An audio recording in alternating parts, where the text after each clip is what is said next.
girls with their nails done now.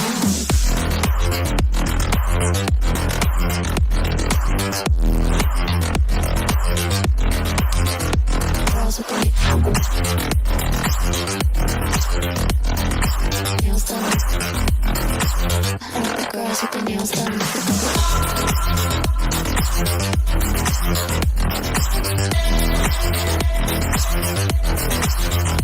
Girls with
their nails done. Girls with their nails done now.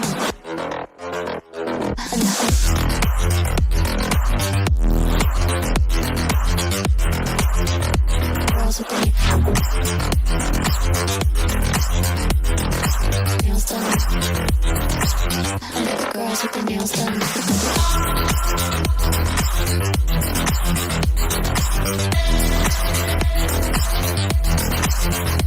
Girls with their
Hello guys, hopefully the microphone's working, because I say that because I ripped everything apart and then put everything back together again because I've got new bits and bobs coming, and the camera's struggling at the moment to zoom because I've changed all the settings, which is really bad, but not that bad to be fair, let's be honest.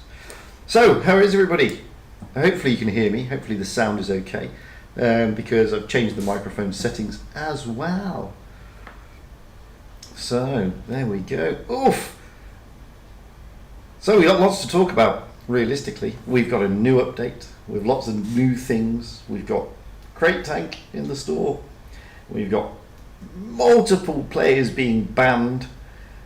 We've got, well, I've been asked if I could do a little bit of a promotion for Huawei, which I'm still struggling to pronounce properly because I struggle to pronounce everything properly, let's be fair. And probably lots of other stuff. So, is everybody on Discord? Can you hear me? Or not? As the case may be, because I can't hear you. I can't hear anybody on Discord, strangely enough.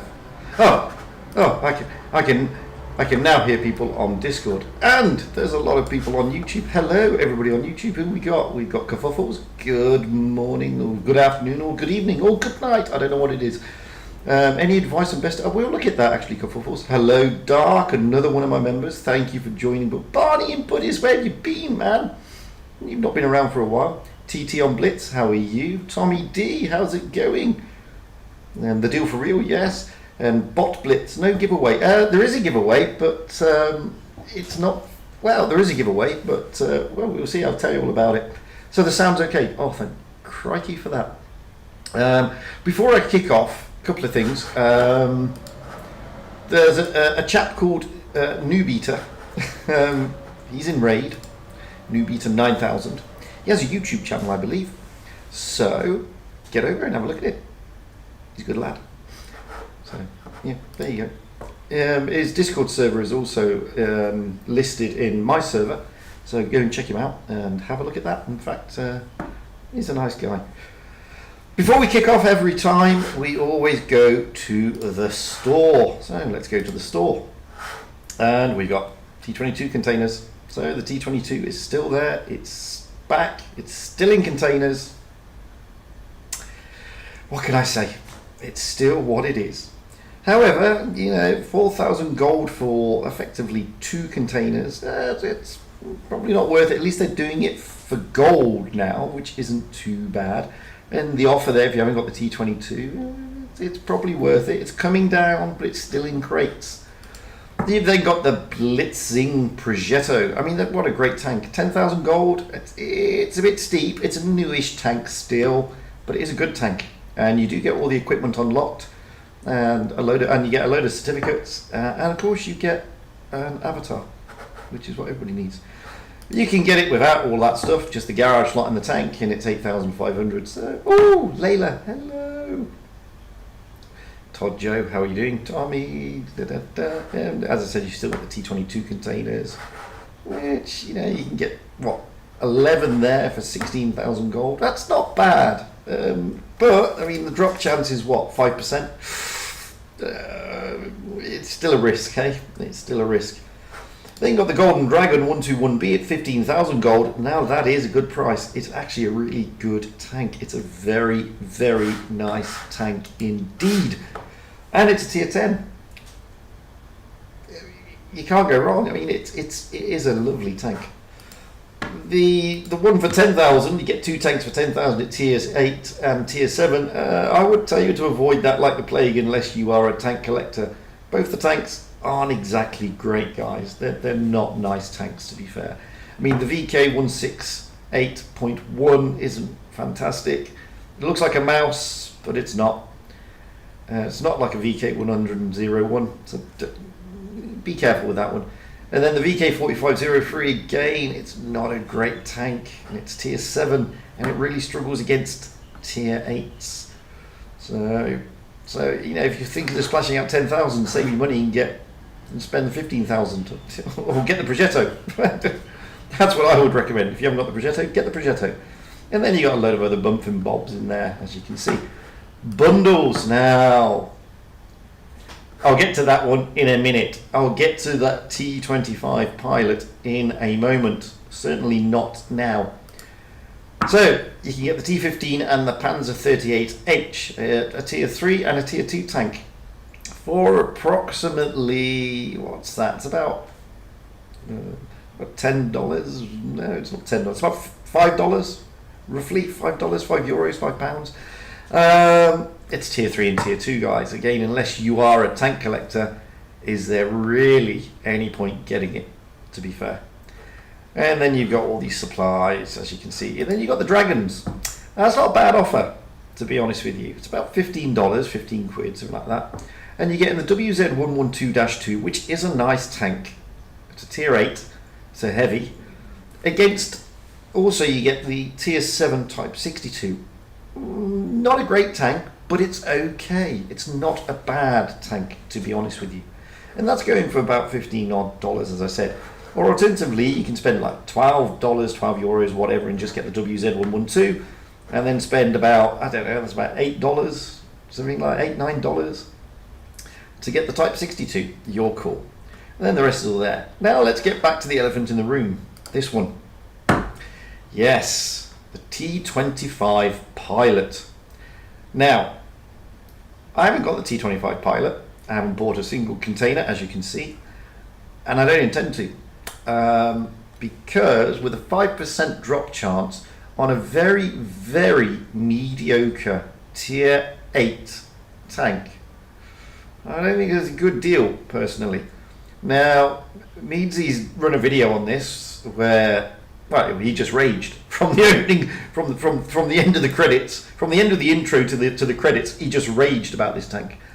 He doesn't like it. What I've seen of it, I'm not surprised. It doesn't look fantastic. It doesn't look great.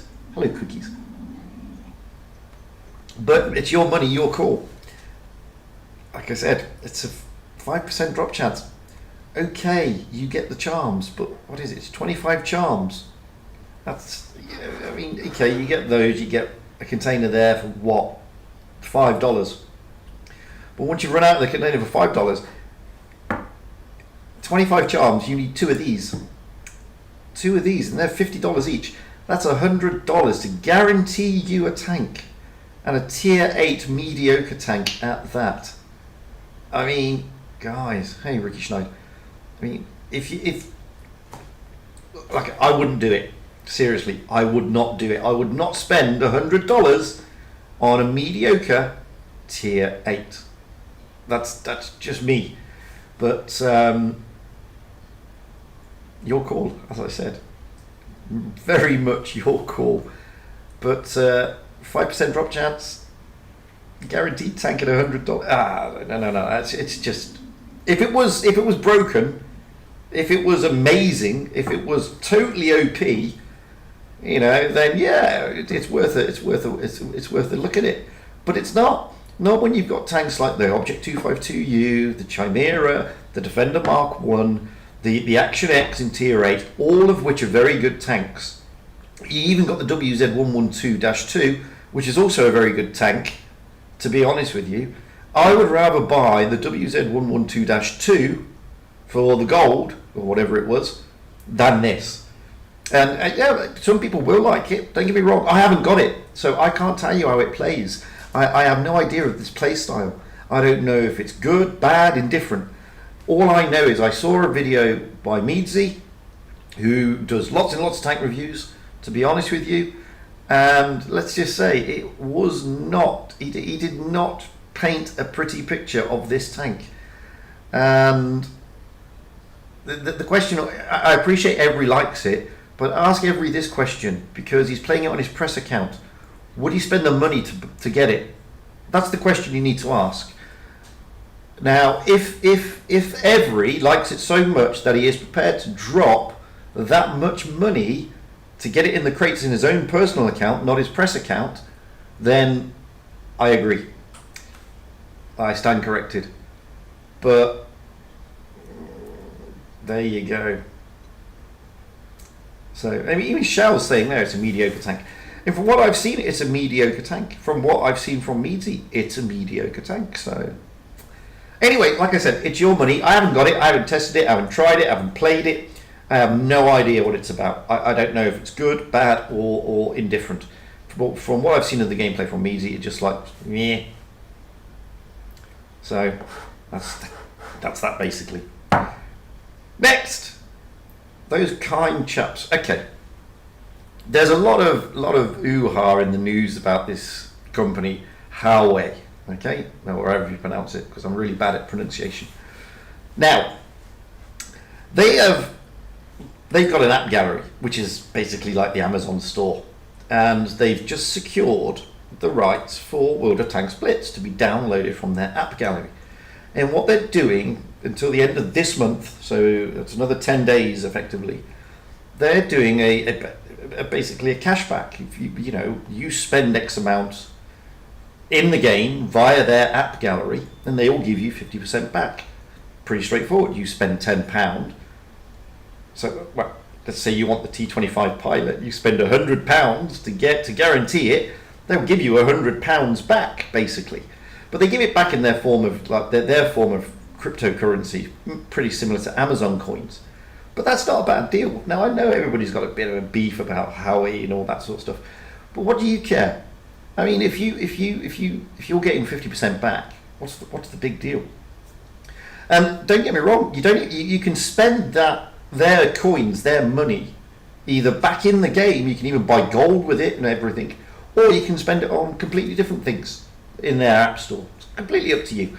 The details are in the write-up. However, there is a catch. There's always a catch, and the catch is that when you have to when you get your ID or something, you have to get a Huawei ID when you sign up. Now, when you do that, you have to register the region as either the UK, Ireland, Australia, New Zealand, or Canada in order to get the offer.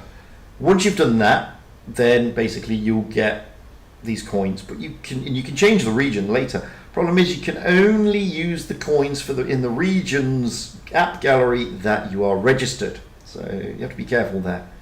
As for a giveaway, well, they've given me things to give away, and basically I've got £5 worth of their coins times 5 to give away. I've got £10 worth of their coins times 10 to give away, and £20, sorry, times 3 to give away, and £20 of their coins times 1 to give away. And what I'm going to do, I'm probably going to do a video, and I'm going to do a random draw. I was going to do it on this, but I couldn't get Nightbot to work. So what I'll do a random video, probably tomorrow or Monday, and for people to comment, and maybe you can win some money in the form of coins from Huawei to spend with however you wish. Simple as that. So, any more details, I can tell you all about it. It's on my Discord. You can DM me.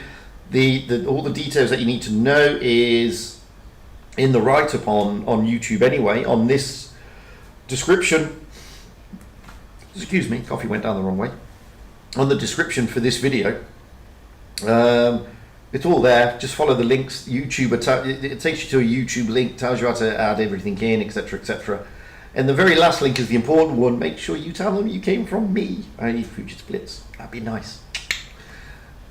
Right, next big subject. Although I haven't got many of the big players here. I've got Wild Ones Helper here. Maddox is in the background. But this is a very important subject, guys. Really important. I mean, mega important. Unless you may not know, I don't know, or you may know, but a couple of days ago, about 100 and something players were initially perma-banned by Wargaming for what they did during the summer tournament. Now, I don't have the inside track. I don't know everything that's been going on.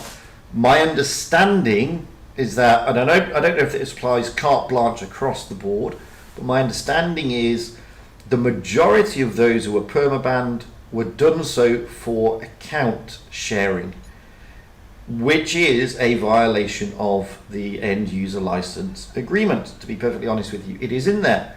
So, whilst they've only hit those who took part in the tournament, the ban hammer has been pretty harsh. So I think there was something like 12 people on the EU server who got banned, somewhere in the region of almost 20 people on the Asian server, about another 20 on the NA server, and about 60 people on the RU server. Permabanned, poof, gone. Not only that, there were clans as well who also got basically kicked out of the tournament So GV on Asia, who came second in the summer tour, got kicked out for breaching the rules. There were 2 clans, I believe, on North America, and there were umpteen clans on RU. No clans on EU, however. But the thing is, whilst they targeted tournament players this time, it is clear that Wargaming are having a sort of zero tolerance policy towards account sharing for whatever reason. Now, you may have done it in the past. You may have opened, somebody may have given you their details for you to jump in and gift them something or whatever. No, which is, it seems no harm done, etc., etc. But the thing is, Wargaming have started to crack down on this. And as I said, a lot of people got permabanned. A lot of people I know who got these bans then appealed them, and they were reduced from permaban to 30 days in some cases and 14 days in others. But the fact of the matter remains, guys, be careful. Now, Amunet has released lots and lots of notices on this on her server. I nicked what she said, I stole it, and I replicated it on my server. Explaining what was going on to the best of my knowledge. So just be careful of that, because it's really sent shockwaves through the community, especially the tour side, because these are all tour players. They're all tour players who literally got ban-hammered effectively. Does anybody else have any information on that, just out of interest? I mean, I've got Wild Jack's there somewhere. I don't know if he's speaking, though.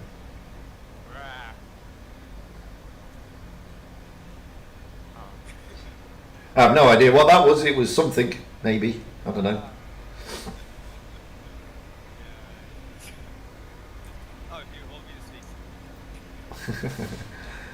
Do you know anything about... do you know any more details about the bans that have taken place? I mean...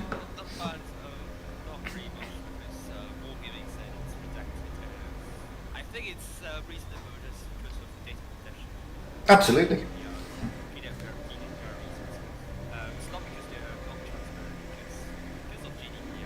Yeah, absolutely. Yeah, but yeah, I do agree that it's a violation of G1.1 to purchase. But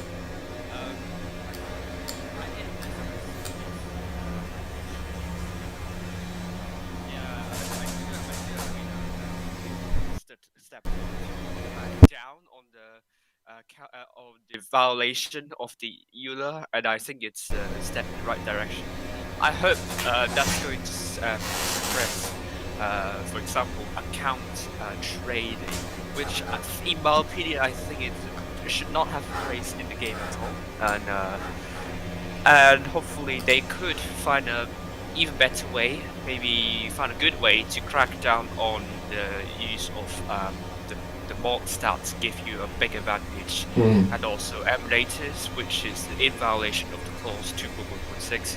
And at the moment, I think some of them are not banned because of that yet, but I don't know.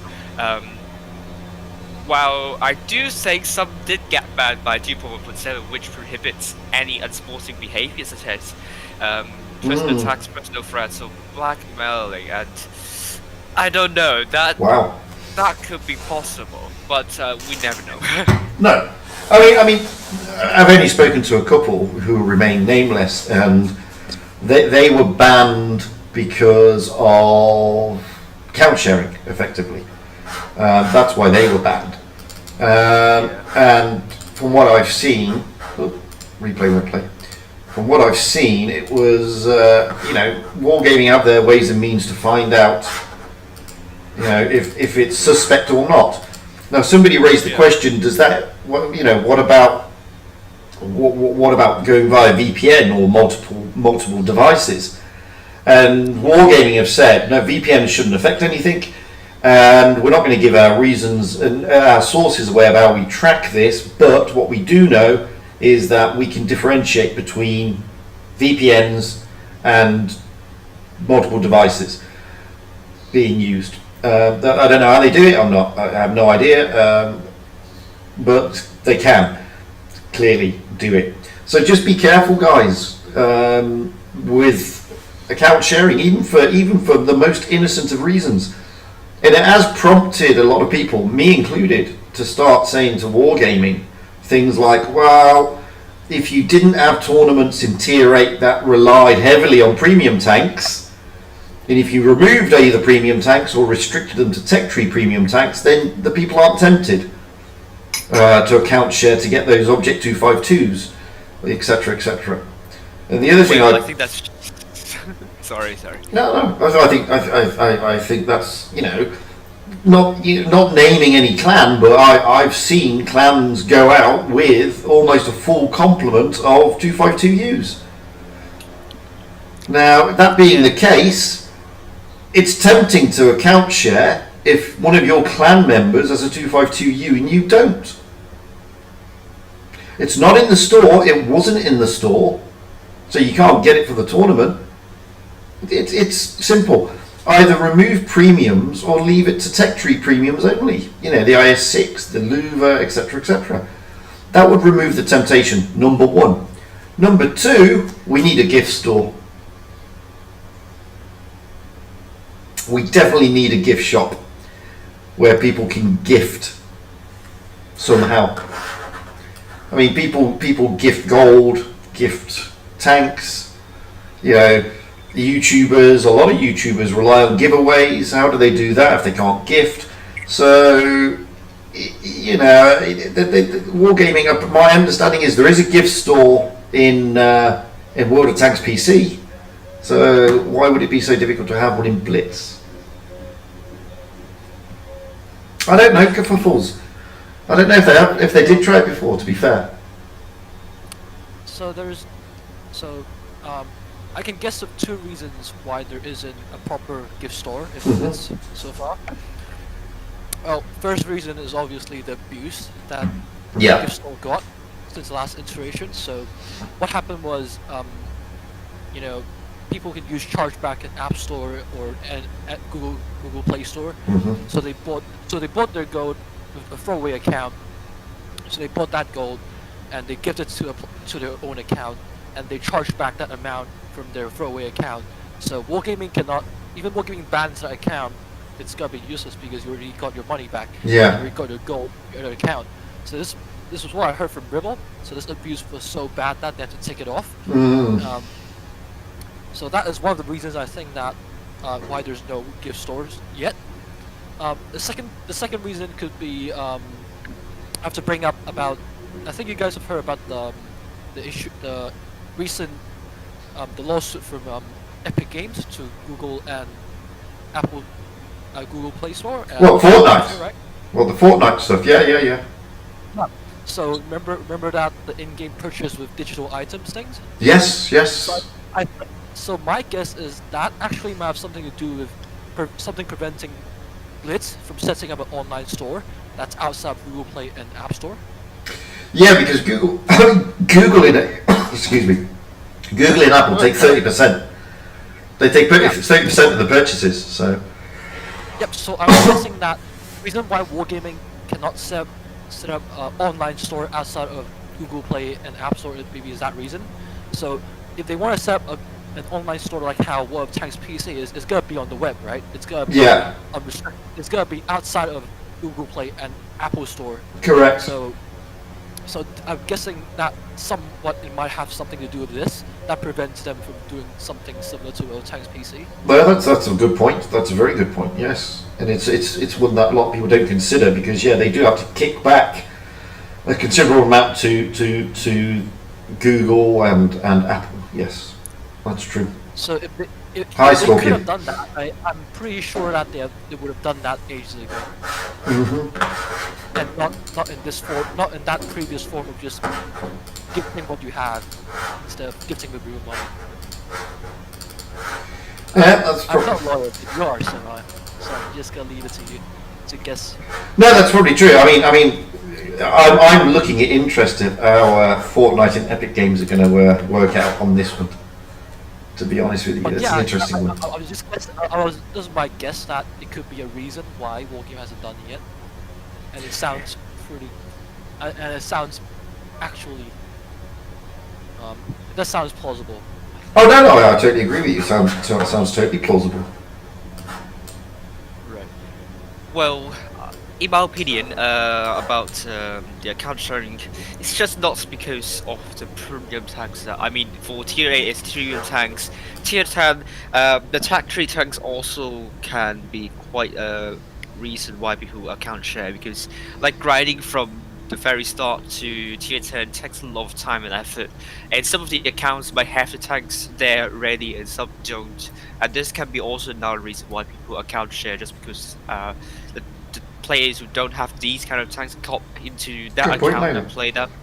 Yeah, and yeah, I mean, premium tanks just one of the reasons, and it's not the only reason why people are tempted to account share. And tier 10, you have another problem with the temptation of account share as well.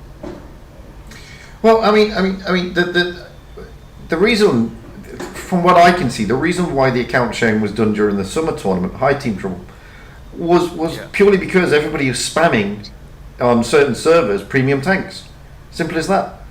And you know, when you've got an entire tier, which is, let's be frank here, the entire tier 8 is just a premium tank fest. Okay, there's 70% of the tanks are premium tank and only 30% are tech tree.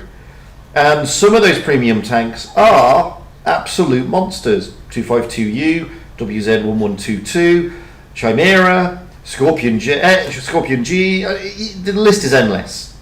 Okay, and if you're going to do a tournament based purely on that tier, then it is all going to be Progetto 46s, Action X's, 252Us, blah blah blah blah blah. And people do tournaments to win. They're competitive. And you know, if that's the case, they're going to say, well, why should we why am I disadvantaged because I don't have a load of premiums in my account? I'm a good player, for example. I'm in a good clan. I'm a really good player, but I can't roll out in my tech tree tank and take on 5, 6, 7 252Us. It's just not possible. Whereas I know members in my clan who don't play tournaments have 252Us, so it'd be better to sign them up and I'll play on their account. That's not an unreasonable thought process, to be honest with you. True. I'm not saying it's a reasonable thing to do, it's not an unreasonable thought process. Couple into that fact, it was a money tournament. People are going to want to win the money. And if you're going out seeing that, you know, all the other clans are rolling out in their big shiny premiums and your clan hasn't got big shiny premiums because, you know, you're just a bunch of students who don't spend millions of dollars on this bloody game, then you're going to be tempted to account share, to be honest with you. Yeah. It's going to happen. Now, I'm not condemning it and I'm not condoning it. I'm just saying it's a reasonable thought process that people go through.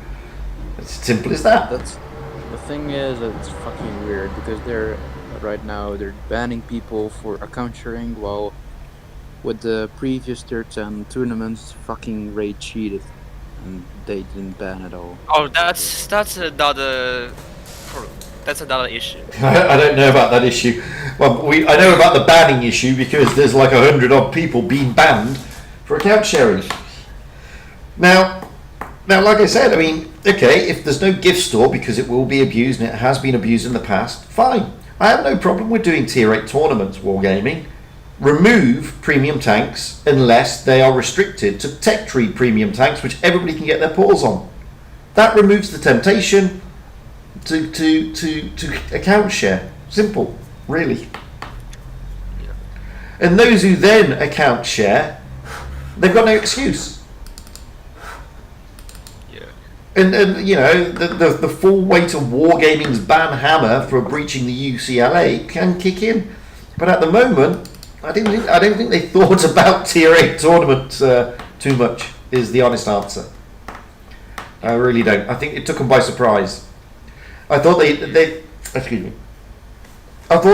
probably thought it was a good idea, promote their game, get more people involved in clan wars, promote people to buy tier 8 tanks, blah blah blah, all good stuff, all brilliant stuff, forgetting about the flip side of what may or may not happen. And the flip side being, people are going to spam certain tanks, and it's going to lead to other things. It's got a little bit out of hand. That was all.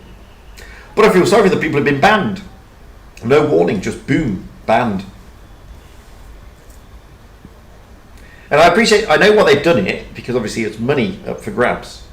And breaching the UCLA, EULA is, is tantamount to a criminal offence in real terms. So, to be honest with you, you're obtaining money via deception. And if they want to be serious about their esports, then they've got to crack down on those sort of things. Unfortunately, they have. But as I said, that's a lot of people have been banned. I mean, it is a lot of people from some notable clans. I mean, on the RU server, some big players have been taken down by this. Oh, I mean, on the EU server, a lot of the chart players, the Chinese clan on the EU server, a lot of their players got smacked around for this. A lot of the Chinese players like to account share. Say again, sorry. A lot of the Chinese players like to account share, from what I heard, even in Asia. I've no idea. I just know that they got they're one of the up and coming top clans, definitely a top tier 8 clan in EU, and they got smacked. Quite a lot of their guys got smacked. So it's pretty harsh. And then, as I said, in Asia, almost an entire clan got decimated, I believe. GV. So yeah. Yep. GV was another one that heavily account shares a lot. Yeah. And they came second as well in the tournament. So well. Yeah. Which is. So that's the thing.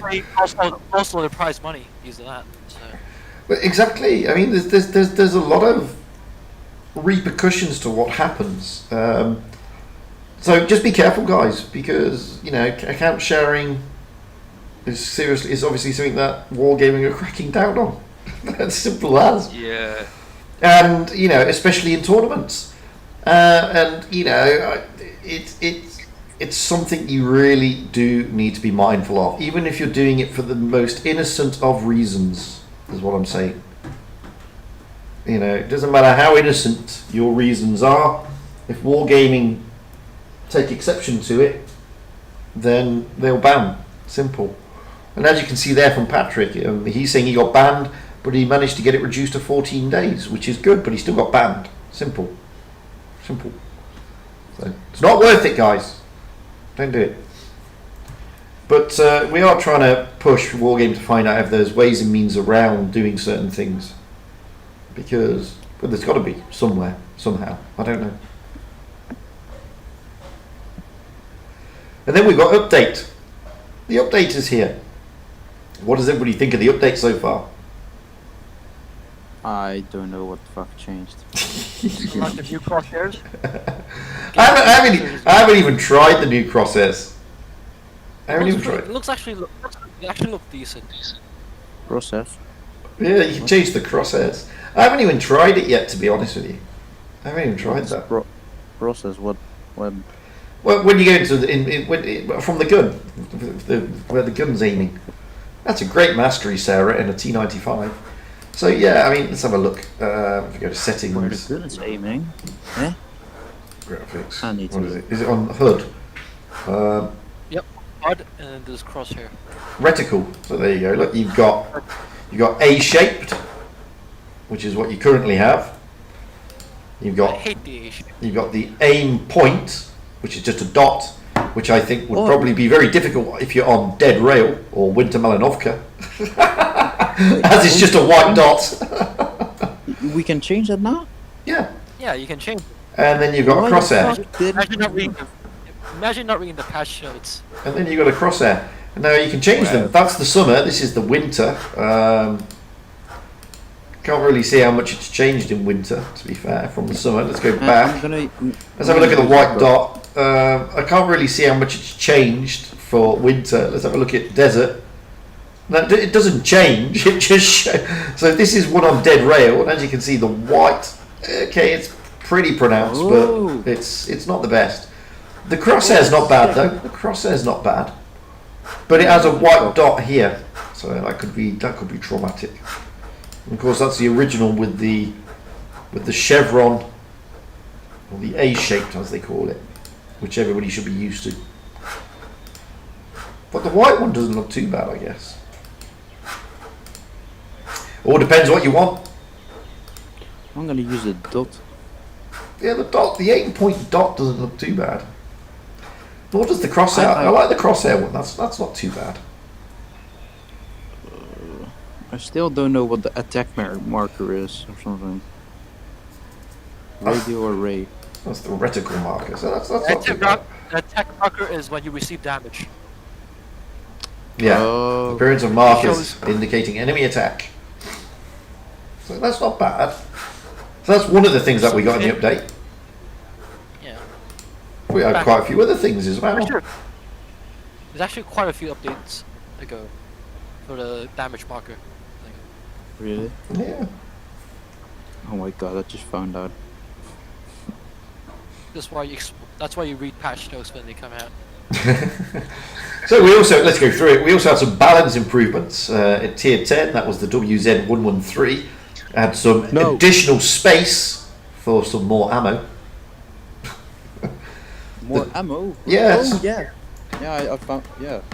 Yeah, the 215B also, more ammo. The IS-4, more ammo. And the IS-7, more ammo. The Carnarvon Right, at tier 8, the Action X, also more ammo. 215B got an extra 50 hit points. 50. 50 hits, well, fucking hell. Man, what is this dot? It's pretty weird to... So in the Conqueror, the number of hit points was decreased on the Conqueror. Conquer. By 50, basically. The Chi-Ri, the tier 7, it had a speed boost, a better dispersion, better dispersion on the guns, yeah, but just basically better dispersion.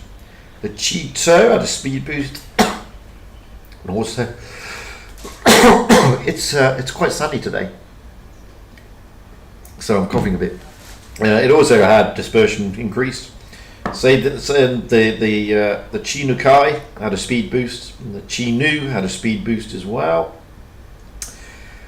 And then they did a load of improvements, bug fixes, basically, allegedly.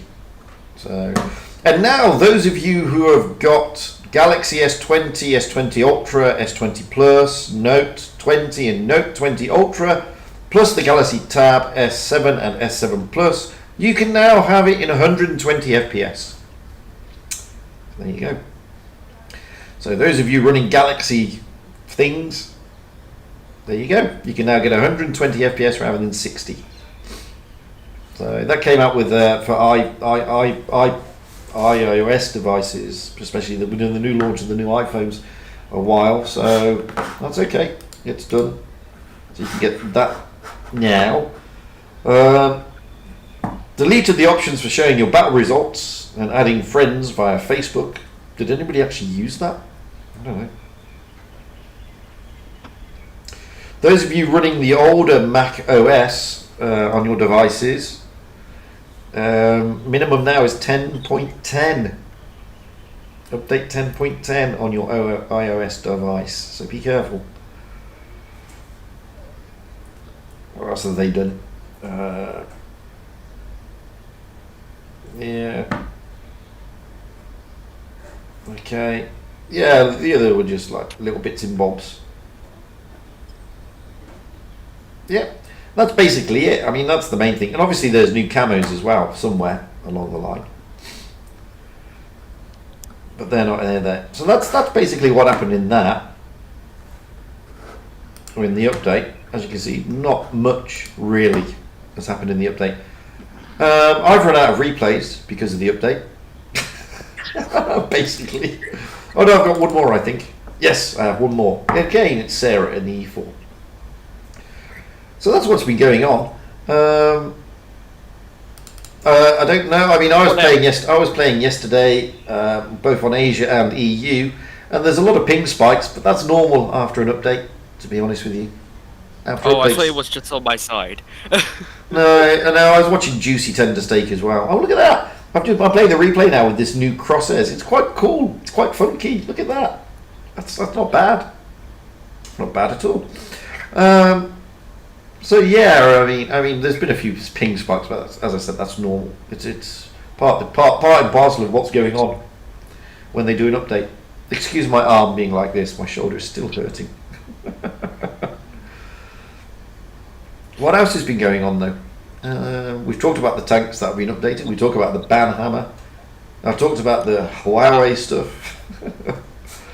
Oh yeah, tournaments. The 20 tournaments in September. The autumn season is up very soon. Yes, it is. On the 1st of September, up until like from what Wargaming have been saying, until early October, I think. Mm-hmm. And it's That's qualifiers. yeah, the qualifiers up to, I think it's lasting for like 4 to 5 weeks, if I remember correctly. Yeah. Yeah, and it's a very, very hectic schedule. I was thinking, I mean, the esports, World of Tanks Blitz esports isn't a professional esports, so You can't like, call us e-sport if it's not professional. it's not professional, but I mean, it's still an esports because it's still a kind of still competitive environment. Though it's just more, it's an amateur. No, it's a pay-to-win environment. yeah, but then well, you can't. I mean, Wargaming can't expect everyone to participate in all of these tournaments. So I was hoping that Wargaming would put these dates, and then all the clans, the really good clans don't have to play all of them, like to get to the next stage, because that would be too much, really. Hang on a minute. Republic, it doesn't matter what the replay is. I don't care what the replays are. They don't need to be masteries, they don't need to be amazing wins, they don't need to be any of that. They just need to be replays. A replay is a replay is a replay. Sorry, yeah. Yeah, I was saying that like that's a lot to play for, and you might also see with the dates, it's in the form of like 2 consecutive dates. So I was hypothesizing that Wargaming is going to do the methods they've used for 3 vs 3 tournaments that was held like a year ago, something like that, and they only, I think, put everyone in one group, and then they separate the tournaments into 2 dates to play, and then I think the clans play the first 3 rounds, and then the next 3 rounds will be played on the next day, something like that. Which might explain why dates are. I mean, the dates of tournaments happen right after a date, so that could explain why. And probably, I think it's also. I mean, Wargaming's been saying that they are trying to work a way to curb or fix the ticket problem, and with that kind of mechanism in place, that means we probably won't be seeing any ticketed tournaments at all. And personally, think that could be a good way to handle this kind of ticketed problem. Well, I think the 2-day was they just compressed the ticket and non-ticket tournaments into one tournament, so it's 2 days in a row, maybe. I don't know. Yeah, but I would say it was like, for example, if we have like 256 teams in that for the registration, the Tuesday and Wednesday one, let's say. I think what Wargaming is trying to do is to put all of these teams into one group using. You hate that kind of seeding, so I'm not going to repeat that seeding. And then I wouldn't think that that's the case. That's actually a pretty dumb way to be a qualifier, to be I would think that I would think the format would be something similar to what we have already.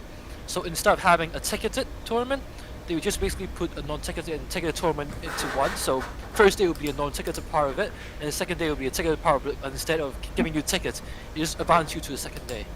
Yeah, that's pretty much what I was thinking of as well. Like the first day is going to be the matches for the first 3 rounds, and the next day would be the matches for the final 3 rounds that I was saying, and then. I mean, Isn't that just single elimination?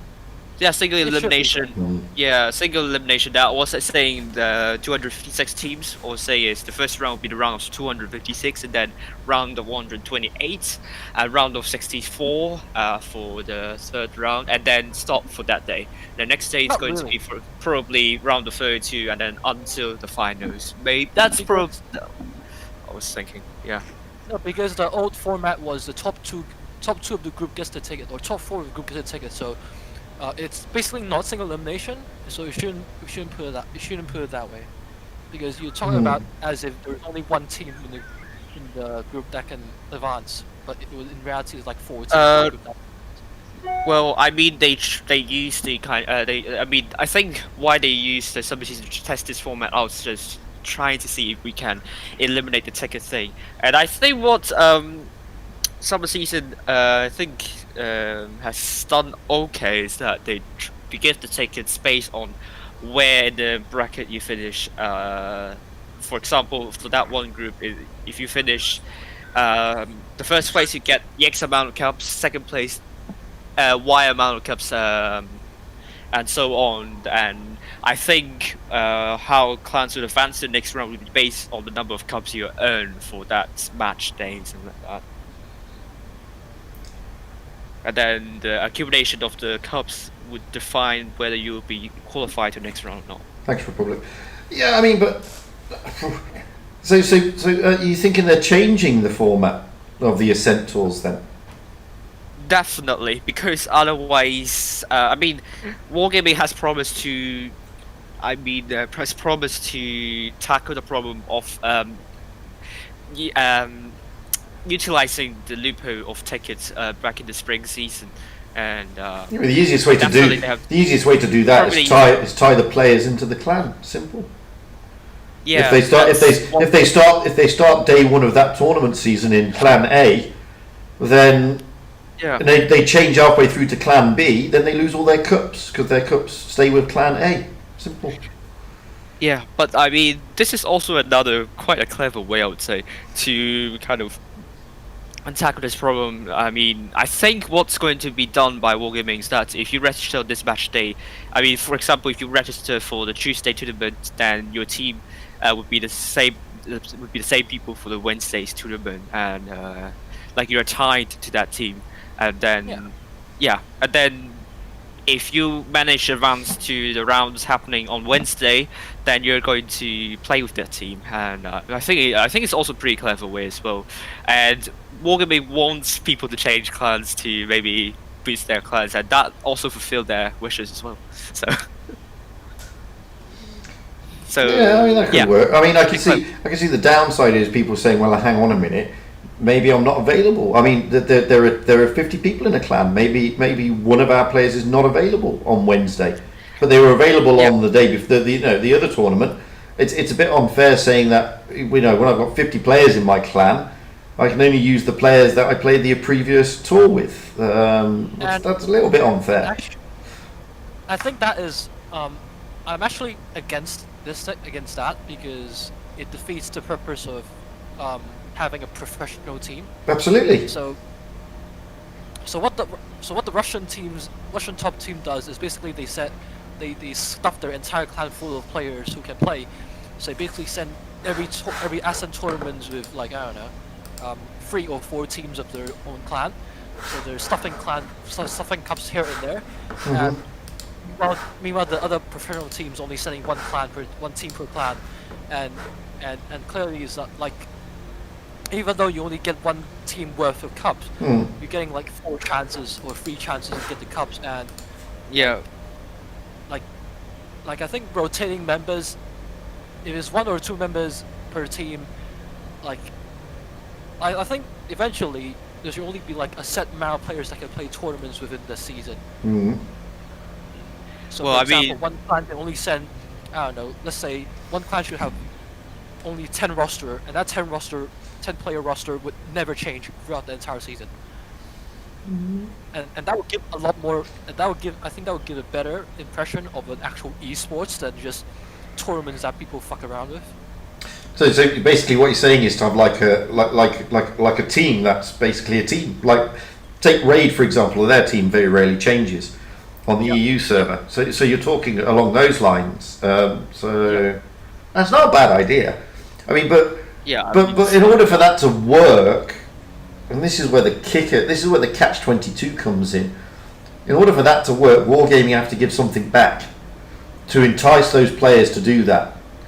Because players will turn around and say, why should I do this? The prize fund isn't that great. You're asking me to invest a lot of time, money, effort, tie myself into a clan.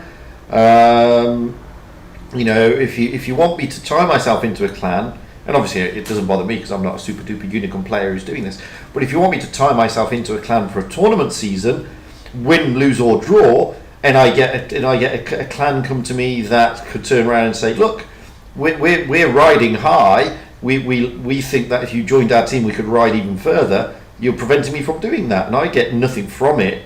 Realistically, if Wargaming were to up the incentives, which they won't until they get better sponsors, probably, or more sponsorship, then some players will feel disillusioned by that, won't they?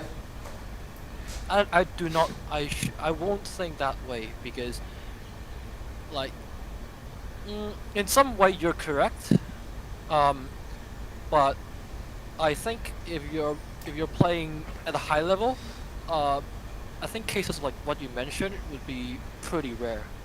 Yeah, it's probably not going to be the common thing. I wouldn't have thought that, but it's possibly there. I think the mindset of that is also a bit incorrect because it's not the teams that will come for you because you perform well, but your team performs shit, right? Mm-hmm. Like, that's not gonna happen during the season. No. Like, if it's outside of seasons, then I could see a possibility of that happening. But like, if you're talking about during the season where people fight for cups and stuff, then I would doubt the possibility of that happening. Mm-hmm. But it does bring in the factor of, say, clans that run two teams, a first team and a second team, and the second team are players who are trying to get into the first team. They won't for a season. Won't be able to, will they?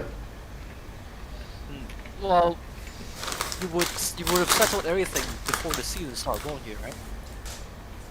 Like, I don't know. I run a clan myself, so I sort of settle everything before the season. So now I agree. We're in the process of settling the final rosters of the two teams we're going to send in autumn season. So if they're going to complain, yeah, they have all the time to complain before the season starts. Okay. Yeah. Like I would, like once we settle, I wouldn't think that we'd be making any changes until the season ends, regardless of. Regardless of whatever people say or regardless of rules are, like even if it allows me to change, I wouldn't, because why would you want to break a team? Well, wouldn't it be an idea though to increase the amount of potential subs that you use in a team?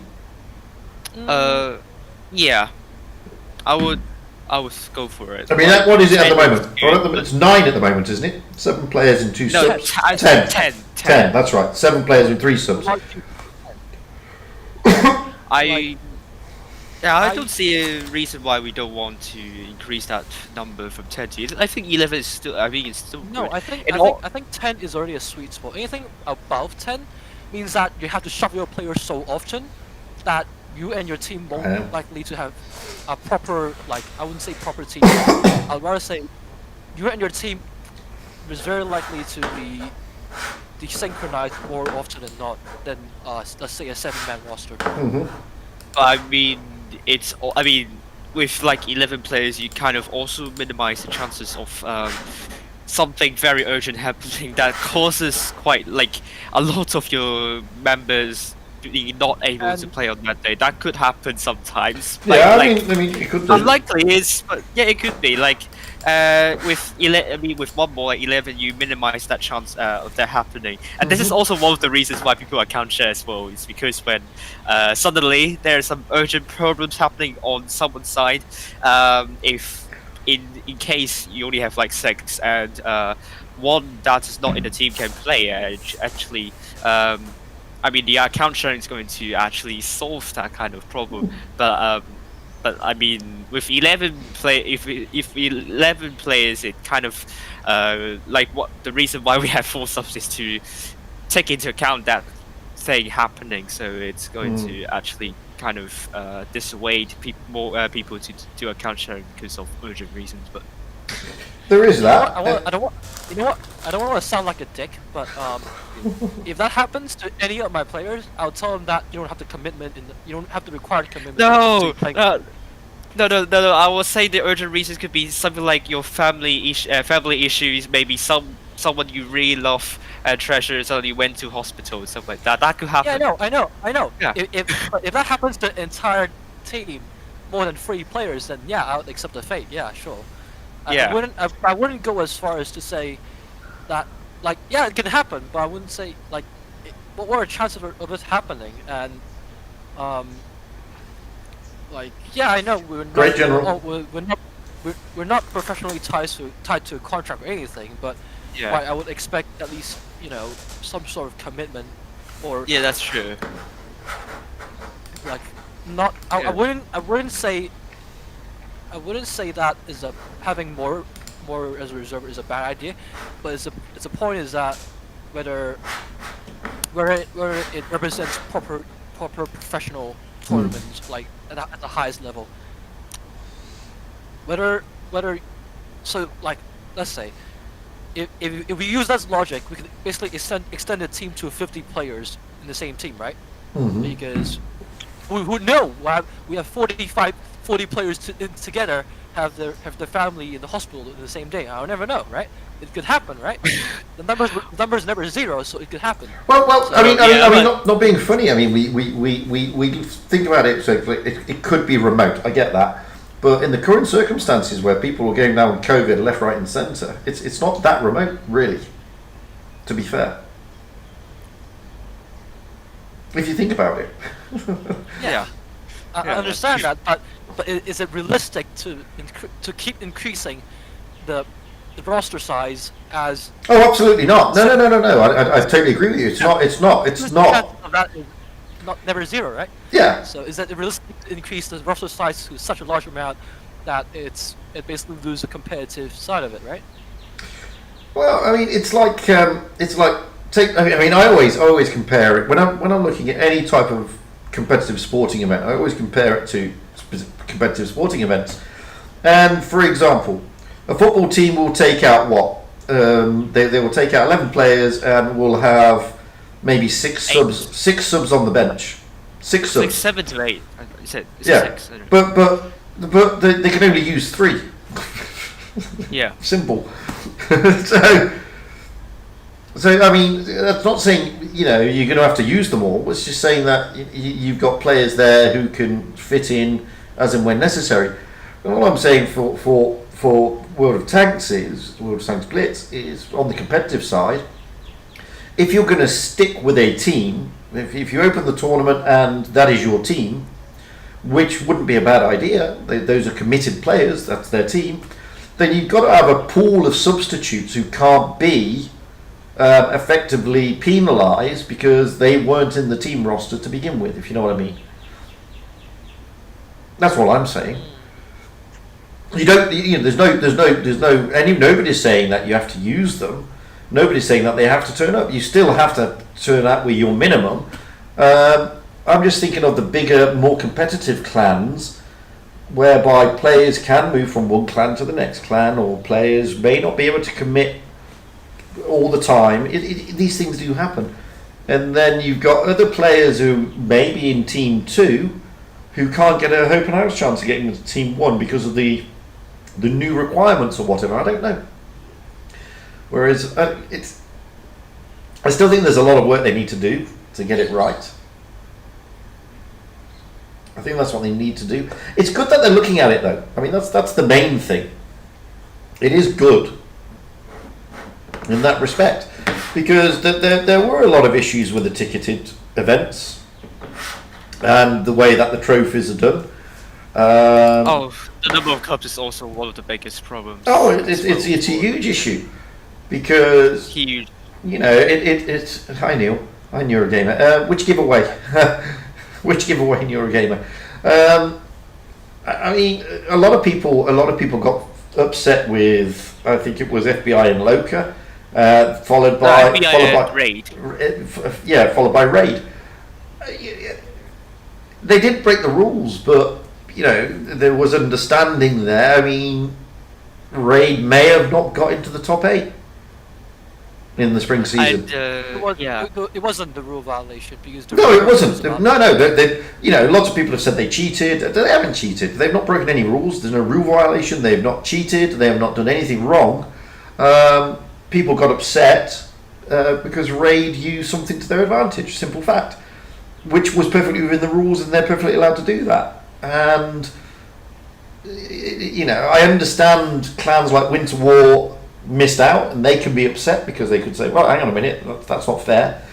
But you know, so something had to be done to stop a reoccurrence of that, not because it was cheating, not because it was against the rules, but because you need to do something to try and eliminate these things, to stop the discontent. That's all.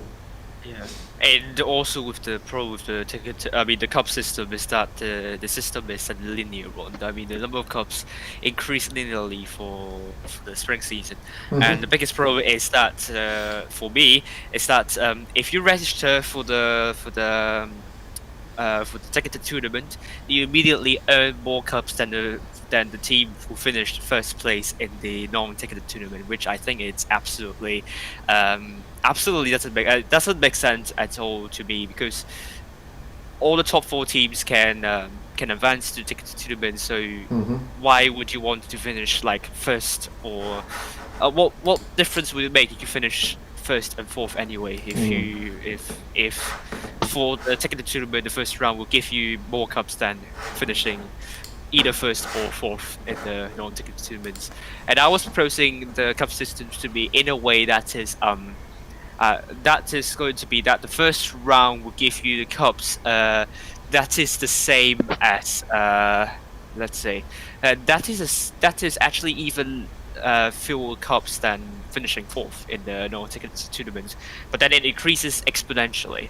And I think the cup system should be an exponential one, because the number of teams kind of whittling down along the way. It's in a logarithmic manner. So, to be perfectly frank and honest with you, I've never understood. You know, don't get me wrong. I mean, Rexy Commandant does great stuff behind the scenes, trying to get the tournaments up and running and everything. In running them, he's fantastic at that.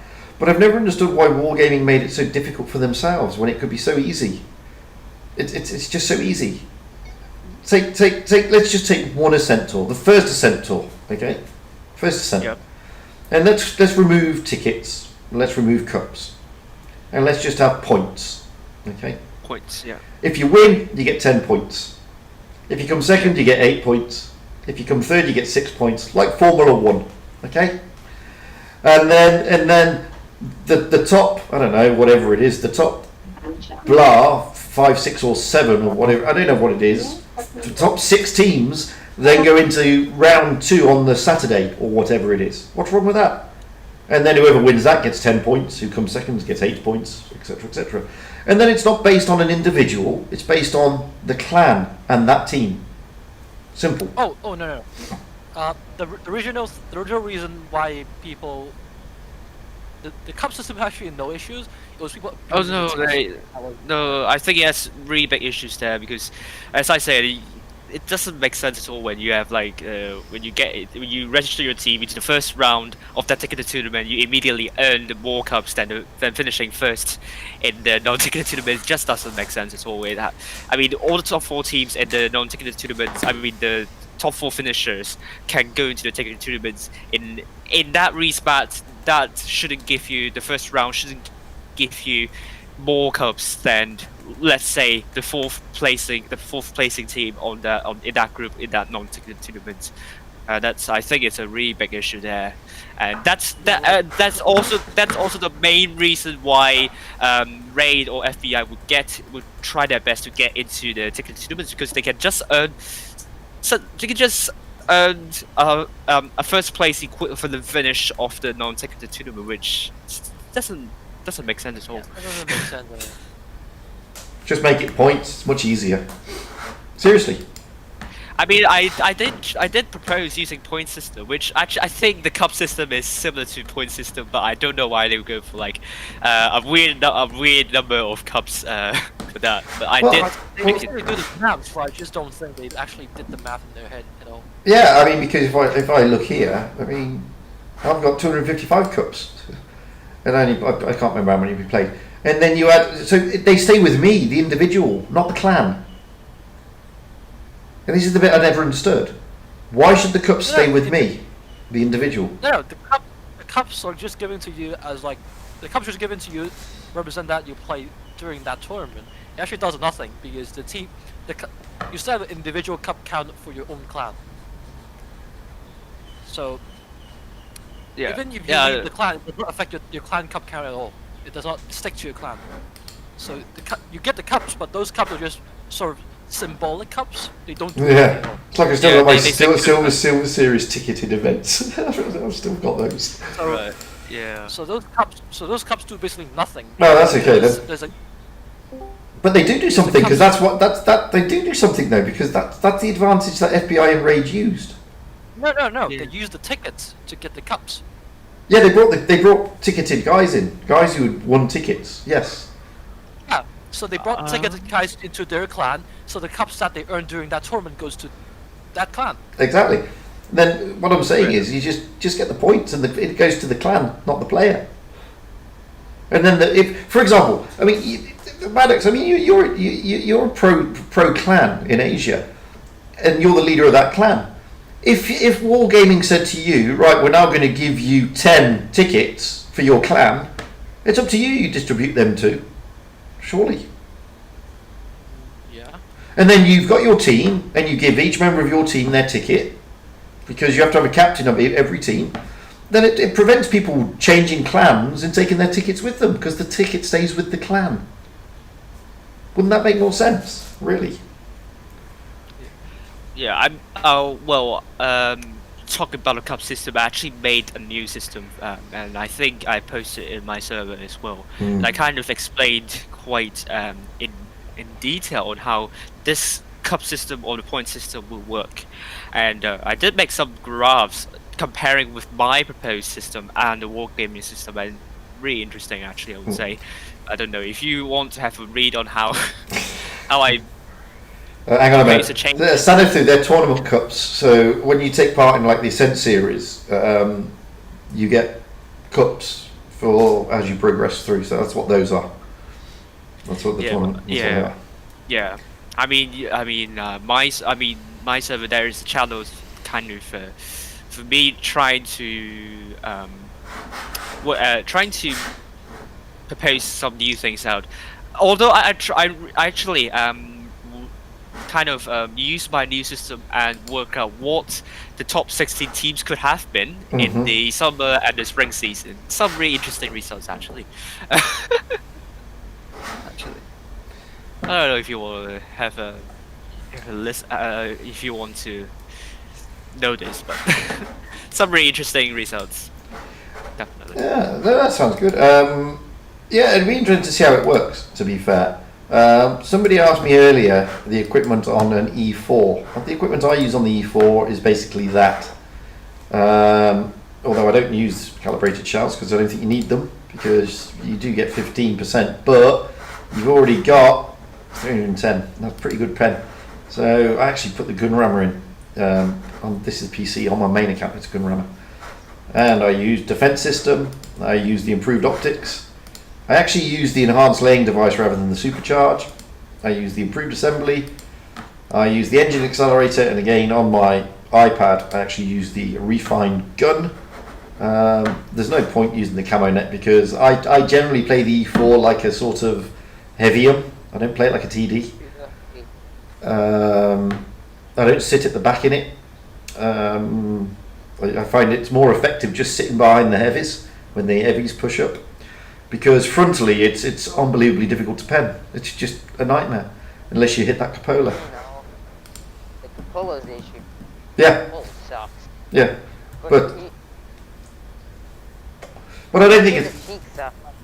yeah, but it's not a tank that likes sitting at the back. So I think it was Kerfuffles who asked for that.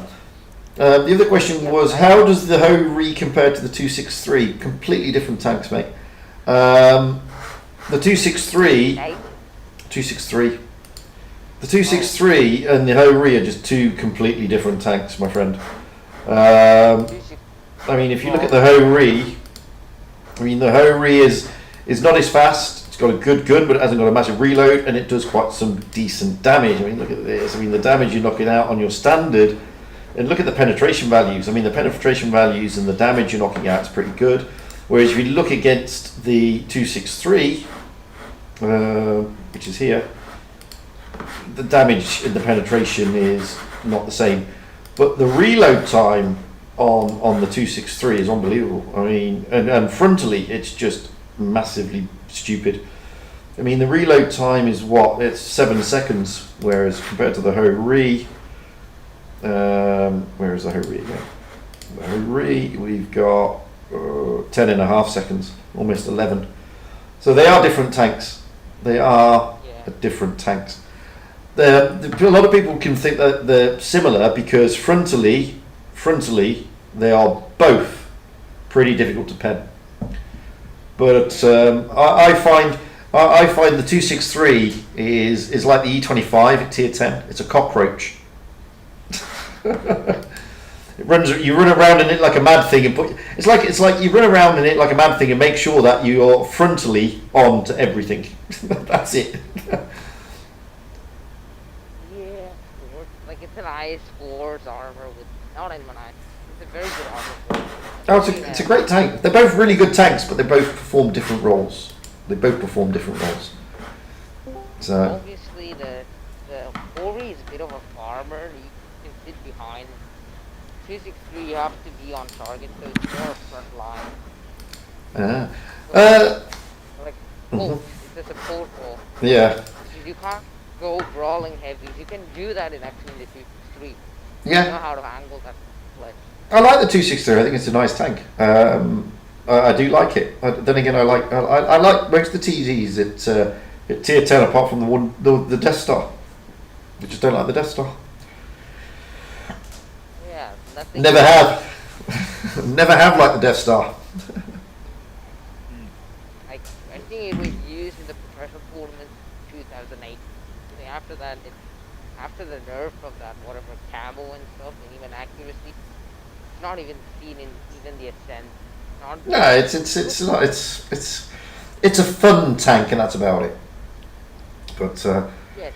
Neurogamer, that's a good question. There's a lot of English-speaking Asian clans, to be honest with you, but I don't know all their requirements. I mean, that's up to the clan leads, to be honest with you. Some of the most notable ones that I know are things like Feast, that Maddox is in, they speak English. King, they all speak English. E7, We are there. what E7 is it? We are there. Cats are there. Cats, yeah. Cats do, yeah. There's a lot of them, but I don't know what the clan requirements are, because each clan has different sets of requirements. So whilst you may have a 57% win rate over the last X amount of days or whatever, it depends on the clan, because some clans want 60 plus, some clans want, you've got to have at least 4 of the meta tanks that you need at tier 10. Some clans want you to have an average damage in tier 10. So it all depends. I myself am not in a clan in Asia, so I can't really comment. I've played with a few clans. I've played with King in tournaments. They all speak English. They're, nice bunch of lads. I know Maddox and his clan. I've spoken to them a lot.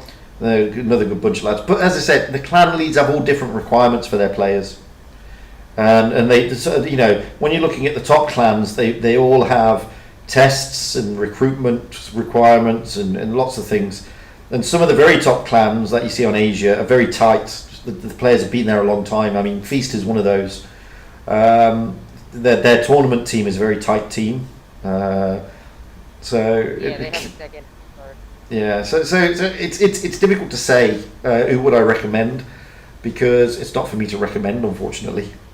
That's all I can say. It's because, as I said, the clans have their own requirements, and you could go to one of the clans and say, Fugit said XYZ, and they'd say, well, who the hell is he to tell you this? It's not my clan. Fugit, what's his username? I don't know. What's your username, Neurogamer? What's your in-game name? Because somebody's asking in the chat. Yeah. So. We are actually. I am desperate for recruiting some active CHATS players, even though we have like 40 members. So I can actually try. Yeah. I mean, I'm still clanless in Asia because I haven't got enough tanks to go into a clan. I'd just be like going into a clan just to steal the IS5. That'd be it. And I always. Yeah, I haven't got the IS4 yet. That's the thing. I've only got the mouse and stuff like that. But and I always said I wouldn't join a clan on Asia until I've got enough tanks to make it worth the clan's while, because there's no point. All I'll be doing is effectively stealing the clan supplies, and that's all I'll be doing, which isn't fair. So, but yeah, he hasn't come back with his ING yet. But yeah, Neurogamer, let us know what your ING is, and then people may want to speak to you. But there are quite a lot of English-speaking clans in Asia. There are quite a lot. Well, now there are like 4 active ones. I know. 4 active. CHATS. E7 is dead. E7 is moved to CHATS. E7 are CHATS now. Yeah. Neurogamer. Then it's Sandy the Destroyer is the in-game name. Sandy _the_ Destroyer. So. Was he in? Wait, I think I know. Does he have a tier 10? Like, he needs to have at least 1 tier 10. Yeah, probably does. Probably does. Let me have a look. Let me have a look right now. I can tell you right now.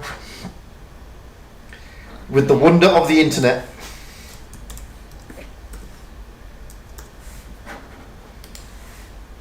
Like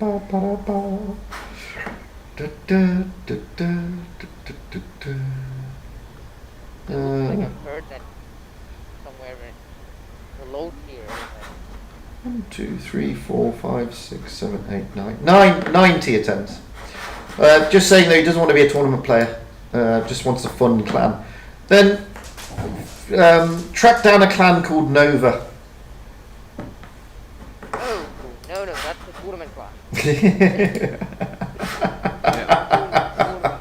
They are, yes. If you want to be, let's do it like tournament. All I want. Honestly. Something could come up, mate. It always does. Never despair.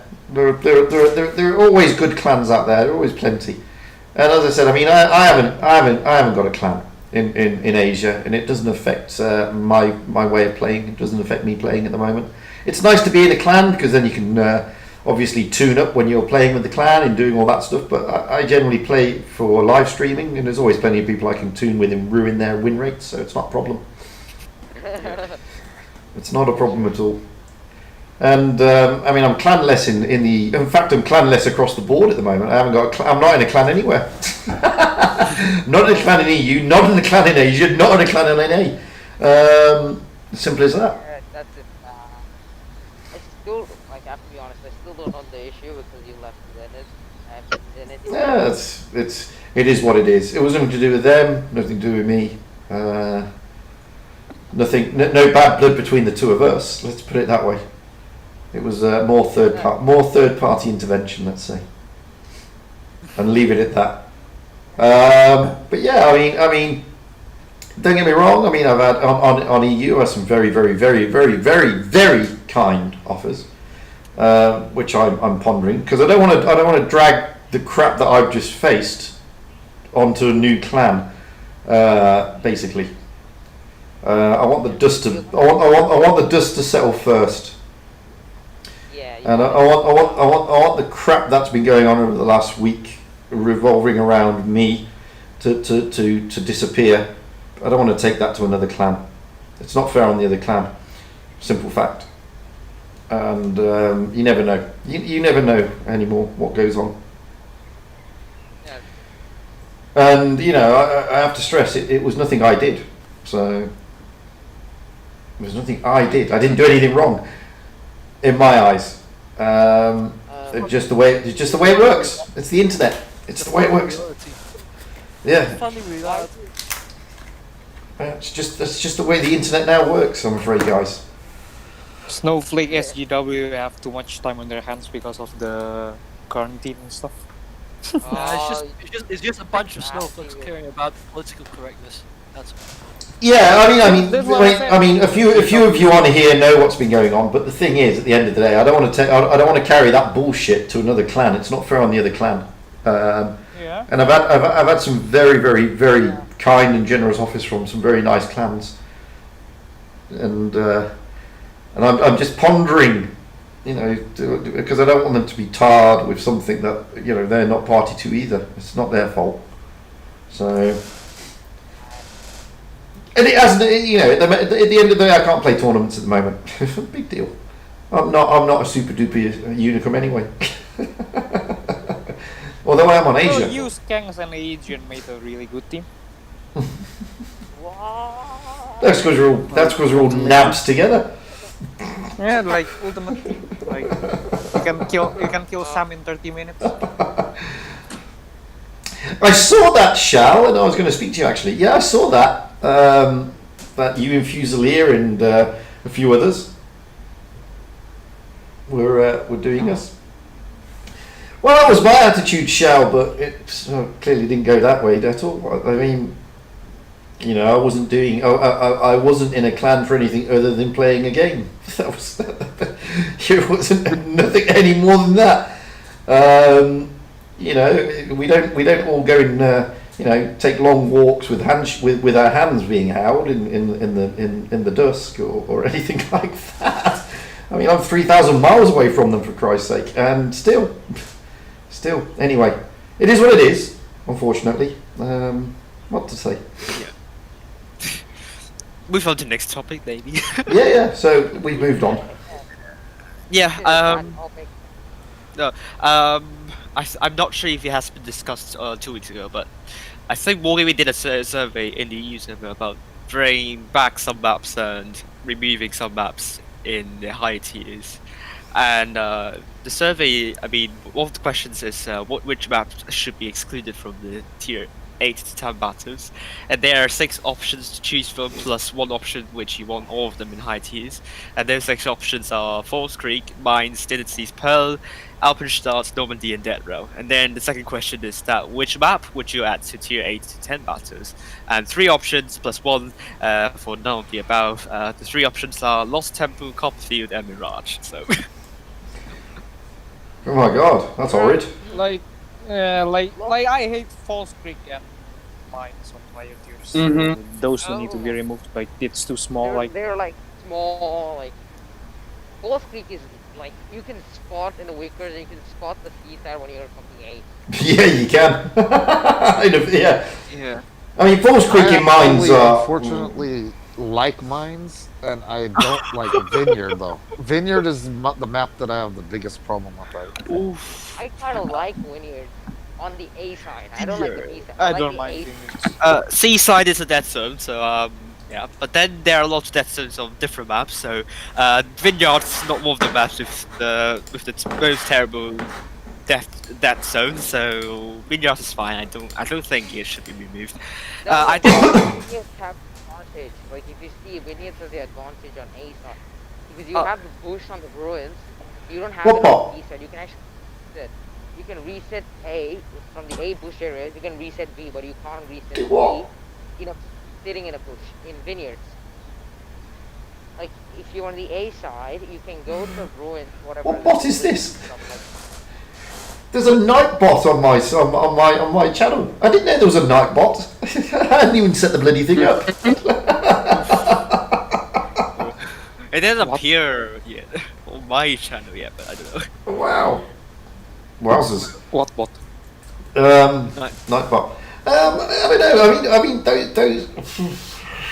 I mean, the only map I don't like is Dynasty's Pearl in that lot, because I think if you go out in a TD, it can be tricky. That Except if you're an E3. On E3, it's not. Then, that's not a problem. Well, but Dynasty's Pearl also another big problem is the death zone. It's really large. I mean, in Encounter you can only play half of the map, and then you can't play the other half. Otherwise, if you play other half, you'll be called names, and you don't want to be something like that. Dynasty's Pearl is one of the maps with a really big death zone in the Encounter. I know it's a little bit off question, but I'm a firm believer. I think that they should make Faust available for tiers 3 to 5. No. Yeah, it's too big. Too big and too. No. Hear me out. Hear me out. Because listen, if you introduce a different playstyle, like okay, Faust. You haven't asked me a question, mediocre Joker. Ask me a question. You can ask me any question you like. Faust is such a big map for a tier 3 that like it'll take all the camping. It'll teach people different skills at an earlier stage. So they're either going to be forced to be proactive, or they're going to just run out of time, and the match ends. Mm-hmm. Usually it's gonna be the draws. You're not gonna expect wins. Everybody's. You know what's Yeah, good map but for low tier? what's the problem what's with a good that? I map mean, they're gonna low sit in a tier? bush on Fort Despair anyway. You know what's Oh, a yeah. good map for low tier? Remove a map with no bushes. Give them a Oh, flat yeah. map, no bushes.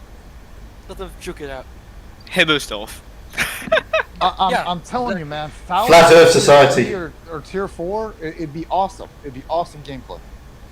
No, the corner. I hated that corner. Some people do camp in that corner, and sometimes when it doesn't go to your team, doesn't go to the advantage of your team, then you'll be very angry that it's in that corner camping and not going in to help. That Faust there. Mm. What? Wild one. Did that option have Yukon in it, the tier 10 one? I think Yukon should be tier 10. I think Yukon should be in tier 10. I think that'd be a great map for a tournament. I think it'd be fantastic. Yeah. Yukon's in tier 10, right? Yeah, I think it is. I think it's in the rotation, and I think it'll be an absolutely fantastic map in tier 10. I mean, I don't think you'll see everybody going down the waterfall route. I think you'll be seeing some good brawls in the heavy route down on the A caps. It'd be fantastic. It'd be fantastic. I think. We did train, like, training is good in it. If you see, it's a very good map. Like, you have a lot of space, you can explore with the mediums, and the heavies can just brawl in the factory area with the caps. It's actually... Absolutely, I think it'd be a really good map. I mean the maps, I think Normandy, Faust, Yukon are really good maps. Castilla, I'm not a big fan of Castilla, to be fair. Oh, Castilla is pretty A hard weird. one. Pretty weird about Hard our. one. Yeah, it's Yeah. a weird map. I unfortunately, just because of the, I don't know, maybe the meta or whatever, or the matches I play, I happen to actually enjoy Castilla on a tournament level more than I do Normandy. Normandy is the best, man. Like, it's got amazing. Like, you can rotate amazing, to be Yeah. honest. Oh, If you were look. looking at the map... But Normandy can be a slugfest. Though. Like, Another map that doesn't endow me tournament-wise is Dead Rail, especially in the top That should tier. be excluded. Yeah, it's not I a don't great think not a great I map for don't the think top Death tier. Rail's in tier 10 tournaments. It used to be. It They used to didn't be. have, like, Used to be. like, Yeah, I mean, still so remember either the Death 2019, Star. In real life Republic, yeah, they were. They were all heavies. Yeah, and that's the thing. I mean, that's the thing. I mean, it's not a great tier 10 tournament map because you can't rotate effectively. It's a bit, and it's wow. It is what it is. And Castilla is pretty much the same. Castilla is a very strange tournament map because it depends on which side you're spawning. Sometimes you get an advantage. That it's an uneven map in that respect. yeah, like the A side, like, spawning into the whatever house. You can't cap A on one of the sides, and one of the sides you can cap A. The TDs are there; they can shoot you. Absolutely, it's Yeah. exactly it's a tricky map for a tournament, and it can get very stale. To be honest with you, commentating and playing that map can be very stale because I like it though because you get punished if you make a mistake. I love that map. yeah, but when you start getting into the top games with these guys, you spend like 5 minutes saying, "Oh, he's getting into a position. Oh, he's been spotted. Oh, That's is he?" a 7-minute match. There's cap points. It's a 7-minute you making marshmallow and campfires. It can be a stale map. Maps two maps I absolutely love commentating on. By the way, are Canal. Canal is fantastic. What? No, it's fantastic. It's fantastic to watch how the teams handle Canal, and the other one is always Desert Sands. That sounds good. Yeah, I would say. That's also pretty one-sided as well. Yeah, but Desert Sands is always okay. Are they going to go into the city or are they going to go into the desert? It's always an interesting one. Oasis Palms can be interesting, to be honest. That can be an interesting map as well. I mean, honestly, like you talked about stale. I mean, Canyon is like the most stale map for time-consuming camping. Oh no! Canal. The reason I like Canal. Not Canal. Canyon. Oh, Canyon. No. No. Canyon can be okay. Canyon can be an interesting one. Like it's a big map, you can rotate like on the other side to the other side of the map easily. But Canyon is very exposed. I'm actually glad Wargaming removed Canyon from the tournament. yeah, they removed it from the tournament roster. They did. Yeah. Yeah. Like Canyon, I would say it's like it's similar to Death Trails, where you can like it's a big map that you can rotate, but there's like a middle part that you can spot to from. It's difficult. I mean, another map which is very tricky. Another map which is really tricky, and it's Raid. I mean, Raid are a very good team. Don't get me wrong; they're one of the best teams ever. And they always come unstuck on this particular map, and that's Winter Malinovka. They don't play that map well at all. Well, it's their fault then. No, but it's a great map for a tournament. Winter Malinovka is a fantastic tournament map because it really has the ability to catch teams off guard, and you've got so much room to maneuver around there. But usually the A side has the upper hand because when you are in A, you can actually get cross shots all across B. Like if someone is sitting in B, he's gonna get deleted in about. Yeah, that's why. I actually think the other side. I think A side is actually bad.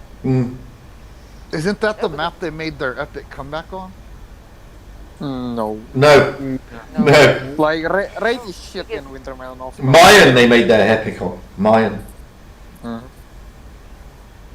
No, because if you look at the A side has in the middle you can keep E5s or something like that. On the two sides you can have two very strong tanks again holding, and if they try to push one of the sides, you can actually drop down unless they do a very coordinated push through both sides. But usually when you're on the C side, when you're in the C side, you actually have to cap B usually. They do cap B unless they have. You mean Winter Malinovka cap B? B is the risky one, always. Like B is. Yeah, it's always a risky one, and I was always saying in the stream, don't go for that unless you are well covered. Yeah. Or unless you got a mouse. Even about yeah, 3 Then, mountains. yeah. But unless you're very But well. unless you're dead, then you're fucked basically, because you'll be basically guaranteed that there's at least 2 tanks in their spawn ready to cover B. Yeah, and then if I mean. Although you say that, I've seen some clans take a Vickers and fast cap that B cap and get out of there, and it can be done. It can be done. It can be it, but it's Very risky. it's really risky. Like you don't know what the enemy team are going to do and the position they're going to take at the first for the first positions. In some times the spawn area there's a small No problem, mound. Eurogamer. Talk to you soon, mate. Thank you for dropping by. Yeah. And I I mean, it's like I remember watching. I think it was Legion. It could have been. I think it was definitely. It was either Region or Endgame. I think it was Legion though, and I think it was NG in the Sheridan, hurtling in a tournament, hurtling right the way through Malinovka, down the ramp, at the bottom, straight up the top, spotted everybody, and they just got out of there. I think that's win. Oh, was it Win? I can't remember who did Win, it now. It was in the spring series, and it was fantastic. Win. Fantastic It to was watch. fantastic. I remember that it was Win who were doing that. Really good. Yeah, and personally, I would. I thought it was think- NG as well. Kerfuffles is saying it was NG. I thought it was NG as well in the Sheridan. Yeah, but I remember Win did that as well a couple of times actually. Personally, I think it's better if you have 7 tanks rather than 6 tanks and have a cap lead. I mean, 7 tanks without a cap lead, I think it's better than having 6 tanks but with a cap lead. I think it's better with 7 tanks on the board, such that when you make the rotations, it's easier and you're under less pressure. In my opinion, I personally think you are under less pressure if you have 7 tanks and if you have a 1 tank advantage, even if you have a cap advantage. By the way, in Winter Malinovka on the A side, is there a disadvantage to one other side? Because I usually like the spawn where you can actually shoot the mediums who come up, the PD position module on one of the sides. The other side, the house blocks it. The house kind of blocks the. No, there are some either side. There are winning moves on either side. I mean, when we rolled out with Zenith, they had some good moves on both sides of that map. And I think A is closer to the south side, and you can cap A. I mean, you can use the terrain. I don't know, like if you can use the terrain to cap it easier, but I don't. I remember south side is easier to cap A, but not north, if I remember correctly. Not to cap, but like just to enter A in general. Enter A in general, yeah. If not cap, then entering A the south side is better. I would say. The north side has the better defense on the. The building, but you don't have the terrain. North side probably have better defense on the BC side. Yeah, Yeah, you do have better defense that side. But then if you're north side, you would get sniped crossing to C. Yeah, So that's true. There's a lot of upside, there's a lot of downsides. Like it just depends on how you take your route. That's all. Yeah, That's true. and it depends where you send what tanks where you're distributing your meta. That's a big one on those maps. Yeah. Like, even symmetrical, even Malovka is actually one of the more symmetrical maps already. Like you can, there's a lot more maps that are a lot more just biased Dynasty to one side. super symmetrical. Yeah, biased to one side. I'll punch that. Alpenstadt is very biased. Biased to north side. Alpenstadt is very biased. Biased. Actually, Alpenstadt is not. Yeah, not near, Kerfuffle, but send me a PM, send me a DM, mate. It biased onto north side, yeah. Too much because I was saying on the stream, if you're playing on the north side, play for the caps to get. You can. I mean, if you go for either A or C, you get the caps first. But if you're on the south side, but south side is very strong C star. yeah, that's true as well. But then on the south side, I was saying you need to predict where the enemies are going, and then you go to where the enemies are probably going, and that's what I was saying for the south side. You can play it this way. So north side you got 2 options, but they're not as strong as your south side C star. Yeah. That's how I would put it. Yeah. So Just not symmetric. It's yeah. biased, but I would say it's broken on either side. Yeah, I'll probably not broken on the other side, and I don't see a lot of teams actually playing with this kind of tip here as well. So I don't know. Maybe there are other maps which are more biased to one side. Mm. But I remember Alpenstadt is a bit biased. No, actually, I feel Castilla is a lot biased because on one of the spawns you have a bush that can overlook deep. On the other spawn you don't have. You have to go up the hill and snipe with the PD. As I said, yeah, but Castilla is still away. Castilla is actually Castilla shouldn't be actually be playing for caps. I think we'll give you shove the caps in, and say it done. Like I think Castilla, it's like I wouldn't say it's biased, but like it's just a map. The entire map itself is very strange to the point that there's no effective counter to a certain move. Yeah, and then anywhere. you have some like a unique advantage to both sides as well on Castilla. Yeah. Like south side. Like, South side you got B bush, north side you got sector 1 TD spots. Yeah. On the other hand, north side you got sector 3 TD spot as well. South side you got a sector 8 TD spot. Like, and then you on the ramps on beside right on the right side of B from the south spawn you can easily and go. south side you got 2 reset spots. See, I've never had a chat ban. Probably more, but they're My entire account history, I've only had 4 provocative communications. I've had 34 downvotes compared to that. See? If you're talking about direct line of sight, it's going to be 1 or 2. I'm a nice person, if you count generally. the hill on top of the PD, like the PD, No, like ridge. That's too far. That's too far. I wouldn't count that as effective counter for B. I can think of 2 spots for effect. So north side there's 2 counters. One is on top of Castilla. The second is at the edge of the houses next to the river. Yeah, that's one of the position thinking about. So there's 2 counters to north side, like, but the one the south side there's 2 bushes that you can counter B. So you got the equal numbers, but it's just different places. It's not mirrored, and sometimes like I think north side is better for defending, south side is better for like a more aggressive approach. But you have the field behind the Castilla though if you spawn from the south side. That you can decap C and B. Like the rear half of B, not all of B. That's a very defensive hill. Yeah. Unless you're playing full CB, I wouldn't bet on many players actually using that spot. Or you're fully defending A. If you're defending A, that spot is actually pretty important. But on one of the sides, you can go up the hill and just cap out B faster than the other tanks from the spawn can. Like you have to take the long route from A and come to B, or you can actually just jump over the hill and go cap B. Actually, you have a slight advantage on timing.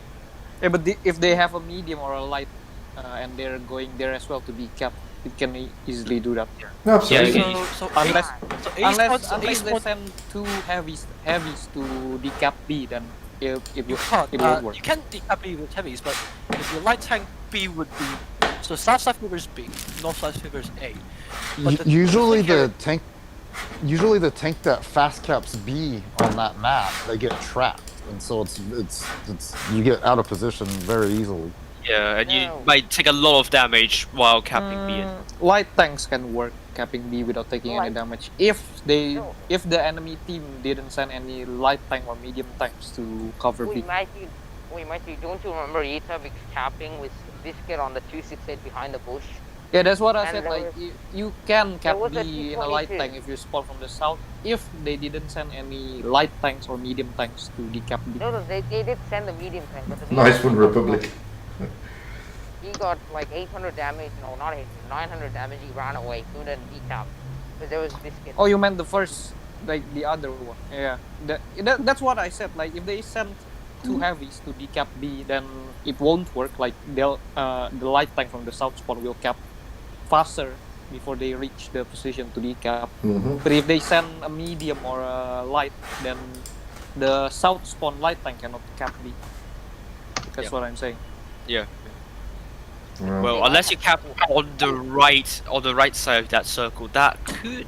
I mean, it happened to me one time that there's a tank capping on the right side of that B cap, and they got it, and then they are able to kind of run away with that as well. And I can't decap on that as well. But I mean, the left side is easy to decap. Right side, probably the counter to that is that if you send probably medium or heavy actually towards near the river between the big hill and then the buildings on B, and you can try to sneak in and then you can reset that time who is on the right side of B. But then does A have the advantage? I thought the North one has the advantage. on A as well. You can reset from on A, the North spawn you can cap it out with E50Ms and stuff like that. But if there's a wind of pressure tank like an STP, unless it's I think no. I think the A's. No, I think the A's. I think the A cap is somewhat easy to decap as well. But then, you definitely. But then, you need. I mean, the quick tanks on the south side to get there first. But then Like, sometimes You can decap the A cap from the rock just under Heavies. the hill, I've Yeah. used heavies to Yeah. cap it. or even like the gun depression on top of the hill. Like it's easy.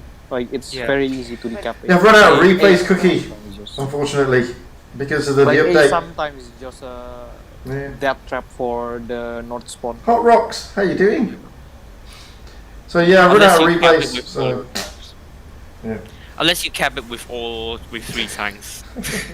Yeah, Force unless cap. you put like 2 mediums and an E5, then yeah, you might be able to get it, but not without Which- taking at least 1k damage. Yeah. Wow. Yeah, but And with that, I think we'll leave it there because we're just talking maps now. really. I think we've done everything. I think we've spoken about everything. Somebody got upset because Oh. we didn't ask. Nobody asked any controversial questions, but you know, Really. I don't know Well, what we controversial didn't- questions there could have been though. I don't Well- know, I think his brain is too mediocre to think of anything controversial. Well, I don't know what media. I don't know what controversial questions that particular person was seeking. Yeah, like I Oh. tried on the YouTube chat, like if there's no question to it, there won't be a fucking answer. Like Well, this is true. If you don't ask me a question, I can't answer it. I'm not going to sit here and mind read people. I think he would.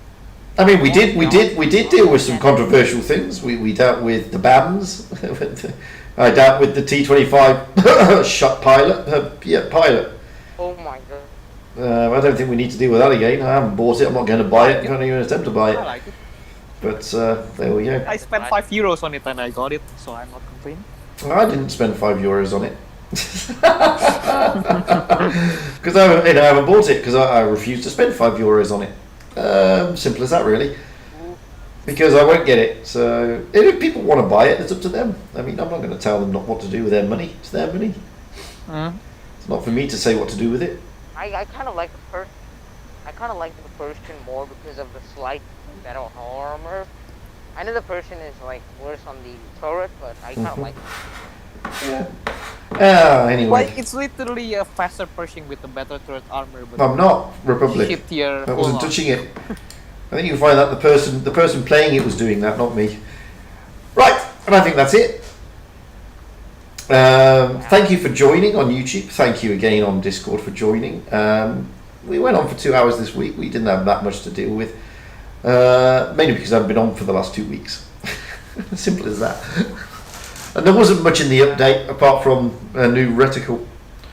Yeah, and some minor changes to the lower tier tanks. I mean, the biggest news this week was obviously the ban hammer Bans, yeah. coming out by Wargaming for account sharing. Anyway, until then, we'll be back again next week, and I'll obviously be back again tomorrow with the live streams where we play. That's on both Asia and EU. So until then, no, you broke up. Seriously, permaban 100 accounts. Yeah, they did. Seriously, like permanently. Yes, they did. Yes. No, some of them got overturned into 14 days. Only after appeal. The immediate, Yeah, the immediate ban was permaban. So. The funniest one is GD losing all of their cash prize. Correct. Yeah. Correct. Anyway, And with that, we're going to go. So thank you again, everybody, for jumping in, and I'll catch you all again tomorrow, hopefully.